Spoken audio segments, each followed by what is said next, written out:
On pourrait lire ces bâtiments comme des ensembles de pièces qui seraient héritées du passé industriel finalement. C'est des gros volumes de tôle.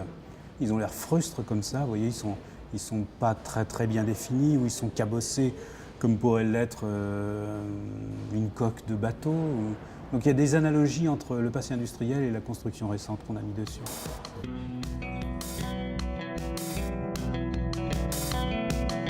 Cet ensemble est lié à l'histoire parce qu'il y a ces anciens bâtiments et parce qu'aussi l'histoire a un peu disparu.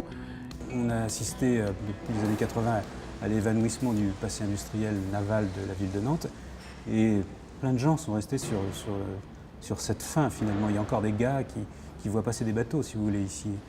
Et donc la façon de reconstruire le bâtiment, ça a été aussi une sorte de recherche sur ce qu'on pouvait faire de ce patrimoine évanoui. Donc il y avait cette halle qu'il fallait à la fois conserver, modifier, se glisser dessous.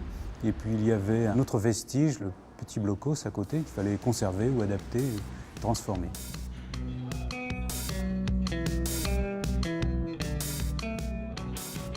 Le travail est un peu singulier. Le blocos, ce n'est pas un ouvrage défensif, c'est un ouvrage pour protéger les ouvriers pendant les bombardements. Donc il était fait d'alvéoles successives, très étroites, de à peu près 2,50 m de large, 2,50 m de haut. Et il était monté comme un château de cartes. Il avait malgré tout un toit très important, 2,50 m de béton. Au début, on ne voulait pas y toucher parce qu'on savait que c'était une construction fragile. Puis finalement, on a décidé de tout vider pour profiter de ce volume libéré. Donc on a détruit le toit de 2,50 m.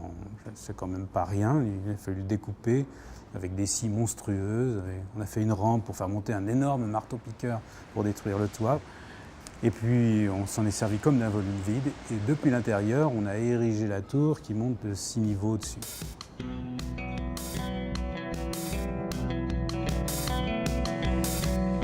L'ensemble est construit avec des matériaux bruts ou frustres, du béton armé. Mais ce n'est pas pour faire pauvre, hein. C'est que l'économie est assez stricte quand même. Même si c'est des bâtiments un peu chers, l'économie est quand même très stricte. Les budgets sont très tenus.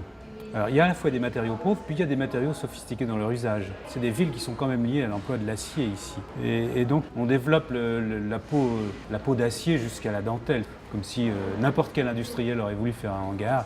Et puis on va jusqu'à la sophistication du découpage dans l'élévation du bâtiment de Trampolino, où là ça se découpe. Il y a des jeux d'opposition entre le béton très rude du blocos qu'on a laissé tel qu'il était quand on l'a trouvé. Et puis au-dessus, il y a une élévation qui est plus subtile, faite de lumière, d'une sous-face qui est découpée dans des lamelles de plastique qui diffusent de la lumière rouge le jour et la nuit. Et puis au-dessus, il y a un ensemble qui est découpé dans la tôle.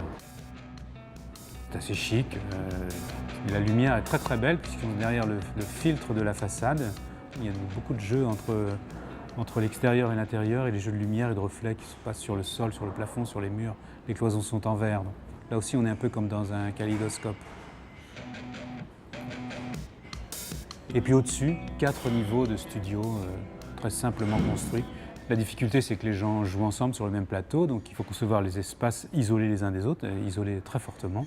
Donc on construit un plancher, puis un deuxième plancher isolé du premier avec des ressorts, puis à l'intérieur de ce plancher, on construit une autre petite cabane, une sorte de maison. Donc, ce sont comme des maisons gigognes, si vous voulez, si bien que chaque studio est isolé des autres.